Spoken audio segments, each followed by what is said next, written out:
Hey guys, my name is Paul, and we're going to talk about the different winter jackets that's going to help you stay warm in extreme cold conditions. So this video isn't going to talk about the fashion or trendy side of the jacket, but it's going to be more focused on actually staying warm in really cold conditions to make sure that you're not freezing. So number one, it's the puffer jacket. One good example is the North Face McMurdo jacket that's not too bulky but very warm. So the inside of it's made out of recycled polyester.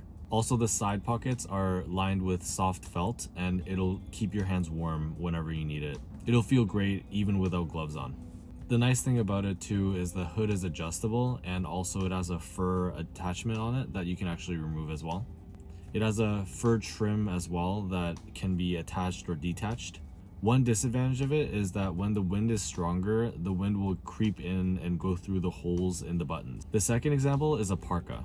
An example of a great parka is the Columbia South Canyon Long Down Parka.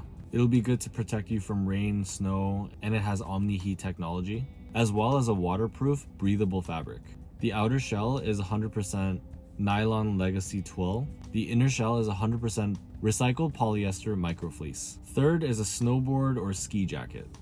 These jackets are meant for the cold, but it also allows for maneuverability because you have more room in the elbows to ensure that you can make the moves that you need to conduct. An example of a great one is the North Face Clement Tri-Climate Jacket. It has 100% windproof and waterproof fabric and a breathable seam-sealed dry vent technology shell that'll help you keep dry in the wettest conditions. The inner lining is 210 grams fleece, so it'll make sure that the heat stays in your jacket. Number 4 is a winter jacket for active use. And these jackets will be good for not just a standard walking around the town type of, just for the purpose of walking around, but it actually allows for hiking or cross-country skiing and other examples to make sure that you're warm and dry, but not too bulky or heavy for long periods of time. One great example is the Columbia Autumn Park jacket. It's made out of a lightweight nylon fabric that has a durable water repellent finish. The insulation is 650 filled down, so it allows for great warmth and not being heavy. And also another plus is that it has a lot of pockets, so you'll never worry about running it. Next, it's the 3-in-1 jacket.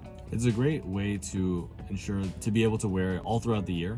It's basically 2 jackets, a inner jacket, a fleece inner, or a thin synthetic insulating liner, and a waterproof shell outer. It offers a lot of versatility and value for money because as a result, you have 3 wear options. The liner on cool days, the shell when it's wet and mild, and if you combine them, you have maximum winter warmth and waterproof protection.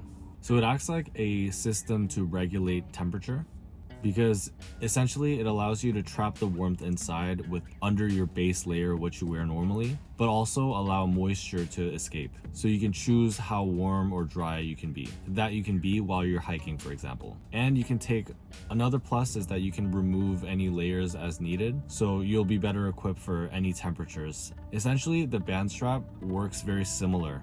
A great example is the Columbia Tunnel Interchange Jacket. Next is the Windbreaker. It's mainly used to resist any wind, and it's made out of polyester or nylon. They're mainly used for running, cycling, or hiking, and it protects you from cold air. It's also great for layering because you can have other shirts, crew neck, sweater underneath your jacket.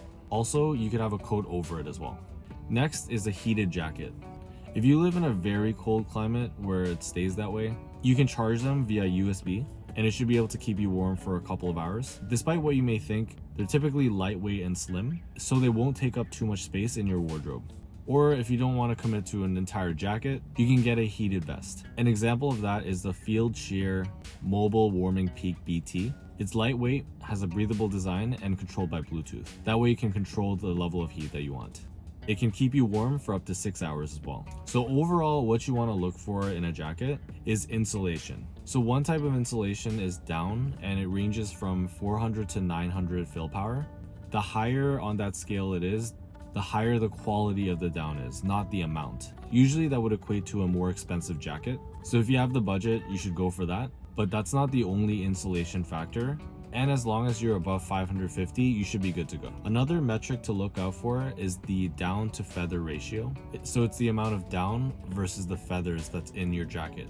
and what's a good quality jacket usually has 80-20. So 80% down, 20% feather. So usually down is good as long as it doesn't get wet. If it gets wet, it becomes almost useless. The moisture could come from outside, externally, but also from your body as well. That would be because if you're too warm, the sweat is trapped inside. So down jackets are great for casual wear, but for wet and active conditions, synthetic jackets may be best. In addition, jackets with down need extra care when washing. So the overall synthetic insulation jackets is heavier, not as puffy, but it does a superior job insulating when wet. It's also cheaper, so you can find it in budget-oriented jackets, for example, like the Columbia Utilizer jacket. Next thing you want to look out for is waterproofness. Moisture is usually not an issue for jackets, but for lighter jackets, it might need some additional protection.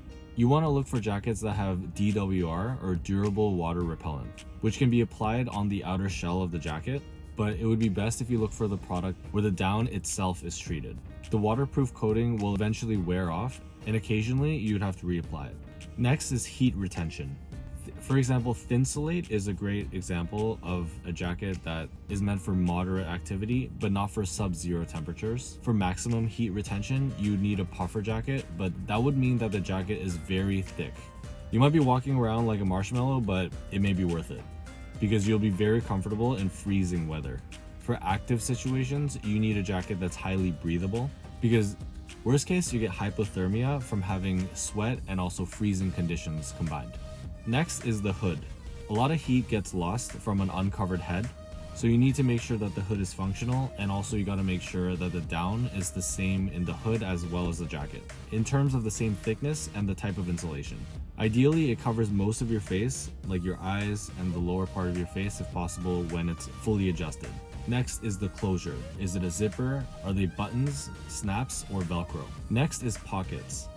Almost all jackets have pockets, but the higher end ones have multiple pockets, ideally in the chest area, also in the inner lining, and then also on the hands. That way your hands will stay warm while you can still carry your phone on the inner lining. And overall, you'll be able to hold a lot more things. Next is the jacket length. Do you want a longer jacket that protects your bum and make sure it's very warm? Or do you want shorter so that you don't reduce your range of motion? Next is the adjustments. To make sure your jacket is well-fitting, you want elastic drawstrings at the bottom of your jacket, also near your hands and also your hood, so that it fits to your liking.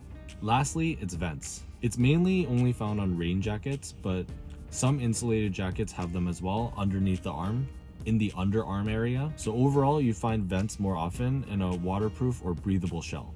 Hopefully this helped. Just wanted to quickly go over all the components and things you consider for very warm jacket in extreme cases or less so. Hope that helped you made your decision with some examples along the way. And this is Paul from Bandstrap. See you guys in the next one. Please like the video if this helped you, and subscribe if you want any more informative videos on jackets, outerwear, outfits, and stuff relating to our Bandstrap product. Thank you so much. See you in the next one.